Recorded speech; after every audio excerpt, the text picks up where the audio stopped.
Hey everybody, it's Eric. It's been a while since I talked to you guys. Weather's been crazy, so we have a day here about high 30s, low 40s, and the sun's out. So I figured I'd make a video. For anybody who's on my channel, you saw I did a video series on Drag Racing 101, explaining the fundamentals of drag racing, kind of what goes on, different steps and areas, and what's going on. Today I want to cover, if you saw the videos or you just would like to give it a try, kind of some things to keep in mind for your first time going down the track. As you can see, I got I have my Camaro here. I wasn't going to use this originally as an example because, let's be honest, nobody has a track ready car sitting in their driveway or their garage ready to go, but it's so gosh darn cold, I just figured I would do this quick using this because it's a little windy out. I'm inside the enclosed trailer here. As you can see, I'm inside here. So we're going to use this as an example. So first thing, if you have a daily driver, the first thing the tech official is going to look at is probably if you have inspection stickers, which obviously this car doesn't. If you have current inspection stickers, you're probably going to avoid a lot of headache. They're going to check stuff like your headlights, make sure there's no busted glass, anything that could be an issue with that. They're going to check, your fog lights, different stuff. They're going to ask you to pop the hood. They want to look underneath. They want to see, hey, do you have any loose hoses, holes in the firewall that could let exhaust fumes in, leaking brake lines, leaking fuel lines, any wiring that's loose or could arc that could cause a fire. They're going to check your hoses, they want to check them, make sure they're connected and that they look like they're sound, but they're not going to leak. Remember, they have an issue with the with coolant at the track, but I think on a street car it's not as bad. They're going to check for anything loose, your wiring, spark plugs that kind of look kind of iffy. Make sure your serpentine belt looks decent. Again, anything that looks loose, they're going to flag you on. So they're just going to do a quick visual check under the thing. Most cars, like on this car, the battery was here originally. Obviously, it isn't. They're going to check your battery. They're going to make sure the hold downs are good, nothing's rotted out, and it's structurally sound. They're going to check that out. Now, after that, they're going to go ahead. They're going to check, your body on the car. They're going to make sure nothing's rotted out as far as that could fly off when it goes down the track. We're going to check your windshield. They want to make sure there's not that you're, what I refer to is, in the state of Pennsylvania, refer to the acute area, which is right here, right where you look out. They want to make sure that there's no chips, cracks, anything that could impair your vision as you're driving the car down the track. We're going to move inside to the cockpit here. They're going to check belts. Now, I have a racing harness. I'm sorry. If you have a daily driver that you're going to use to go down the track, you have your regular factory seat belts. Those are fine as long as they're not cut, frayed, or show any signs of wear. Now, these belts I just put in, so these are still good yet. But that's what they're going to check, is for anything cut or frayed that looks like it could, in case you would have an accident on track, you want to make sure these things are going to hold you. They're going to check your seats, make sure your seats are sound. They want to check, make sure you have a locking shifter with reverse lockout. Most factory ones are. If you have a factory shifter, nothing to worry about. If you have an aftermarket one and it's a quality one, it's built in there, you should be good. They want to check things like, at least if you have now, turn signals and stuff like that aren't mandatory, but what you will run into is they want at least your tail lights to work.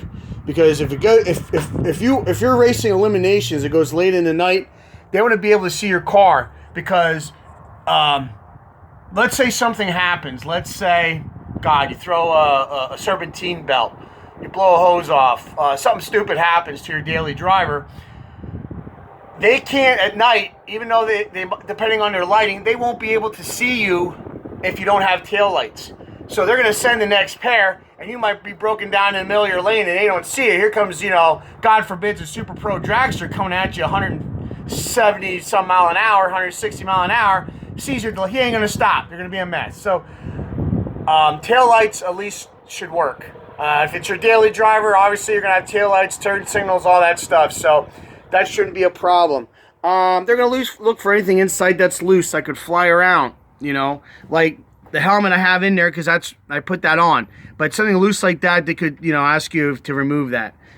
They're also going to check if there's the floorboard isn't rotted out, everything's structurally sound. If you have T-tops like I do, they're going to make sure they're secure, that they're locked into place, and that everything is good.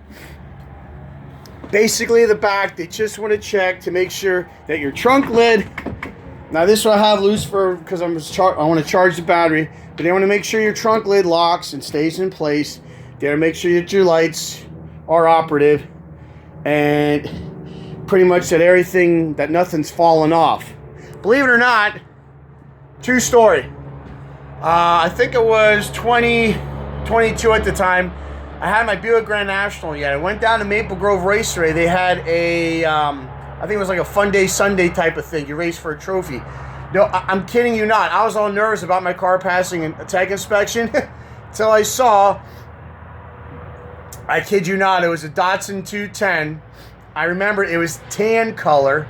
It had the front and rear bumpers held on with twine. I kid you not. I am serious. I saw that and I was like, be interesting how that goes through tech. Obviously, he got failed because your bumpers and all your body panels need to be secure. Because obviously, if that car went down the track, you start getting wind under that thing as you're picking up speed going down the track. Even though it's only a 4-cylinder, still, you're going to get wind. It's going to move stuff. That twine was fraying. It could break, scrape up the track. It'll shut it down. Then I'll do track prep. Really make a freaking hard time of it. So anyway, they're going to check for that.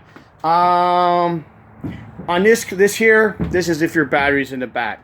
This is nothing to worry about, because if you're going to run your daily driver, your battery is going to be in the front and you won't have to worry about it.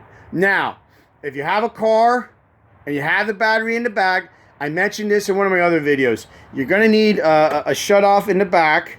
You're going to have it marked if it's a push or pull off, okay? And they were cracking down on this a couple years ago. When they push this to turn it off or pull to turn it off, the car must turn off. A lot of guys were just wiring it up with the positive battery cable, and what was happening is when the car is fired, it can run off the alternator. It's not, the battery really is just doing accessories. So they could shut the switch off for your battery, and the car would stay running, and they'd flag them. Okay, you can't run because your cutoff doesn't work. So what you need to do, if you're going to put your battery in the back for weight distribution, run 2 wires. Obviously one for your positive battery cable, but also run one coming off the back of your alternator, and also solder in a fusible link. So that way, if anything goes bad, it'll burn that link off so you won't have a fire. So wire that in. So that way when you hit the switch, it kills the alternator and the battery. The car dies. Track people are happy. Your car is safe. So another thing to keep in mind. They're also going to check to see if tires are rubbing body panels. Now this one here I had done. Tom Goldman had helped me when I went to when I originally started. But who actually did the work was Bob Engelman out in Engelman's Auto Body. He originally did it. S&W Race Cars does the same thing. They basically take this lip off, they section it out, weld it back in, so you have enough clearance for when the car launches that you're not going to hit the tires. They're also going to check that you have, all your lug nuts are there on all 4 wheels. If you have a missing lug nut, they're going to flag you for it. So do yourself a favor. Make sure all your lug nuts are on and make sure they're tight. So that way everything's goody-goody. The other thing that they're going to check too, that's basic. I mean, sometimes they pick something totally off the wall. Maybe something happened at the track the week before, totally off the wall, and they get a hard-on for it. And they're just going to pick at this thing. So this isn't everything. This is just like a comprehensive list of things that I ran into when I take this particular car through tech. Where was I? Shoot, I'm sorry. I lost my train of thought. So, like I said, I want to move next on to what you need to have for your car. Like your personal protective stuff. Like If you're taking your daily driver, chances are, if you're like me, my daily driver is a 2003 Dodge Ram 1500 with a 5.7 Hemi. Has it gone down the track? No. Will it? Who knows?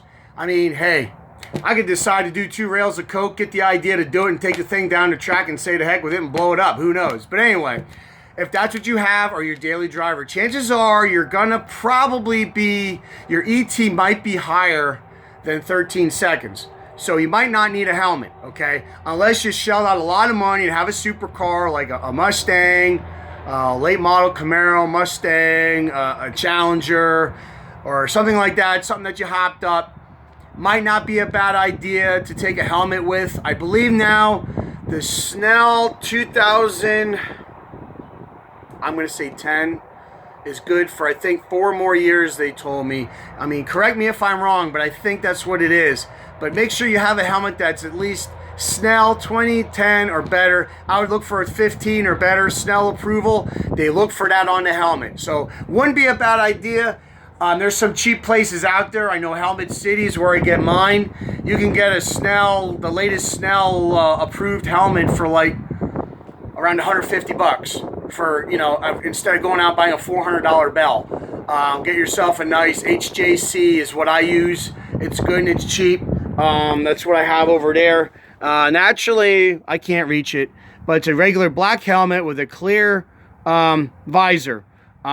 So might not be if you're one of those people that had the money to buy a real nice supercar, like a real fast Mustang, you know, V8 Mustang, Camaro, drag pack, or something else. Might not be a bad idea just to take it along just in case.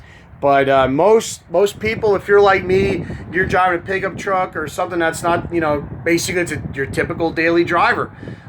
When, you know, I don't think you're going to have to worry about the helmet situation. However, that being said, you will need to wear something with a shirt with sleeves. There's how many guys that come down there and they think, oh, you know, I'm at the track, just got out of the gym, I'm all pumped, I'm going to wear a tank top or a muscle shirt, I'm going to show off, blah, blah, blah. No, you're going to get flagged. You need to at least wear a t-shirt with sleeves, okay?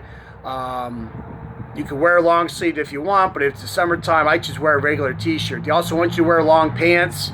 I like carpenter jeans or baggy pants to wear, because usually what I'll do is I'll wear shorts, and then what I'll do is I have like some gym pants or some or really big sweatpants that I can pull over the top for when it's time to race. And then when I'm in the pits or I'm just at the track and it's really hot out, I can take those off and still have my shorts on underneath and be comfortable.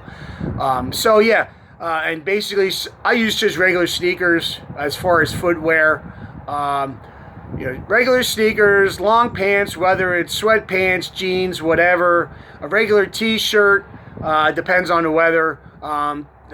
Your muscle shirt, tank tops, no, you're gonna have to wear something over the top. They're gonna flag you on that. They're not gonna let that fly. So I hope this helps with if you decide that, hey, I want to give this a try and make my first pass down the track. By all means, I encourage it.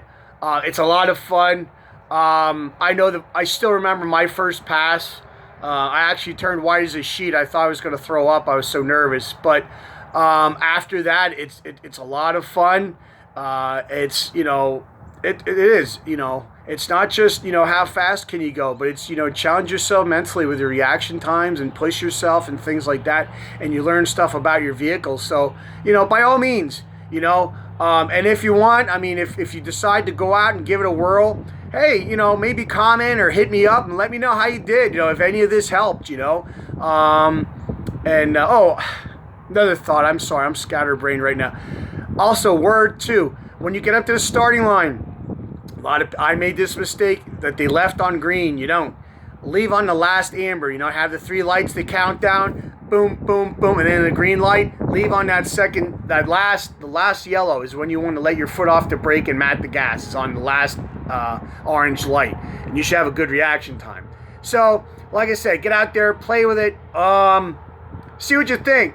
If you don't like it, hey, that's okay too. If you like it, great. But yeah, let me know. You can hit me up here on the comments. Just let me know. You can also let me know, you know, I'm on Instagram at Eric Snyder 26. Obviously my YouTube channel here. Or if, you want to, tell me your story, you can hit me at ericsnyder802@gmail.com. You can shoot me an email there, and I'll get back to you. And if you have any questions or you want to share an experience, that would be great, because that would help me make better content on this channel for you to enjoy and get something out of that. You just don't listen to me ramble on about stuff. So that's all I have for today. And hopefully all you guys are doing well.